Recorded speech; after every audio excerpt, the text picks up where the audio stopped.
கற்றோருக்கு சென்ற இடமெல்லாம் சிறப்பு. இது எங்கிருந்து வரும்? இந்த ஆற்றல் எங்கிருந்து வரும்? நான் 31 நாடுகளுக்கு சுற்றி இருக்கிறேன். ஒரு டிக்கெட்டை கூட சொந்த செலவில் வாங்கினதில்லை. இப்போ வந்துட்டு போகிறதுக்கு கூட சார் தான் கொடுக்குறாரு. கற்றோருக்கு சென்றமிடமெல்லாம் சிறப்பு. நீங்கள் நினைக்கிறீர்களா, இவர் கல்வி கற்றவர், இவர் என்னுடைய வாழ்க்கைக்கு உயர்வதற்கான ஆசிரியராக இருக்கக்கூடியவர், இவர் வாழ்க்கையில் சான்றோராக இருக்கக்கூடியவர் என்கின்ற ஒரு அடையாளம் ஒரு மனிதனுக்கு போதும். அந்த அடையாளத்துடன் அவன் கடைசி வரைக்கும் இந்த சமூகத்தில் மிக உயர்ந்த நிலையில் வாழ்வான் என்ற அந்த வாழ்க்கையை கொடுக்கின்ற புத்தகங்களுக்கு நன்றி. நம்ம எல்லாருக்குமே ஆசை இருக்குங்க. ஆனா உண்மையா சொல்றேன், சில விஷயங்கள் தெரியாத காரணத்தினால் தான் தோற்கிறோம். உன் காரணங்களால் நீ தோற்கடிக்கப்படுகின்ற பொழுது அந்த காரணங்களின் மீது மட்டும் உனக்கு சந்தேகம் வராதது ஏன்? ரூமி.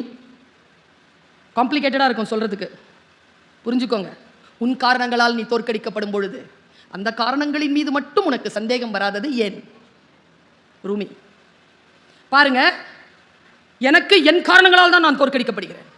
மாவட்ட ஆட்சியர் இருக்கிறாருங்க, வேறு மாவட்டத்தில் ஒரு பையனுக்கு ஒரு வாய்ப்பு கிடைக்குதுங்க. அவங்க டீச்சர் சொல்கிறாங்க, இவனுக்கு ஒரு நிமிஷம், ஏய் உனக்கு ஏதோ வேணும்னு சொன்னல, மாவட்ட ஆட்சியர் இருக்கிறார் போ.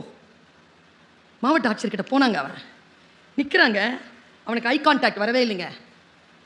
அவன் தோற்கிற இடத்தை நான் பார்த்து கொண்டே இருந்தேன். ஹே தம்பி, பேசிடுறா, கேட்டுடுறா, உடனே சாங்ஷன் கிடைக்கும்டா. சூப்பர் மனநிலையில் இருக்கிறாருடா மாவட்ட ஆட்சியர்.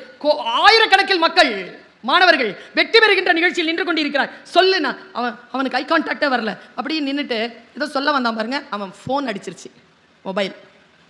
அதில் என்ன பாட்டு தெரியுமா? நான் அடித்தா தாங்க மாட்டேன், 4 நாள் தூங்க மாட்டேன், நான் அடித்தா தாங்க மாட்டேன், 4 நாள். இதே வார்த்தை. அது அடுத்த வரி இருக்குது அதுக்கு.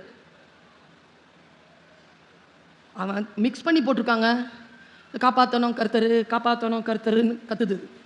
அவன் அதை எடுத்து யார் பேசுகிறான்னு பார்க்குறாங்க. அந்த டைமில் மாவட்ட ஆட்சியர் போயிட்டார். நீ உன் வாய்ப்பை தவற விட்டாயா? எப்படி போகிறது வாய்ப்பு? நீ ஜெயிக்க வேண்டும் என்றால் சொல்லிக் கொடுங்கள். நான் வாசிக்கின்ற புத்தகங்கள் எனக்கு சொல்லித் தருகிறது.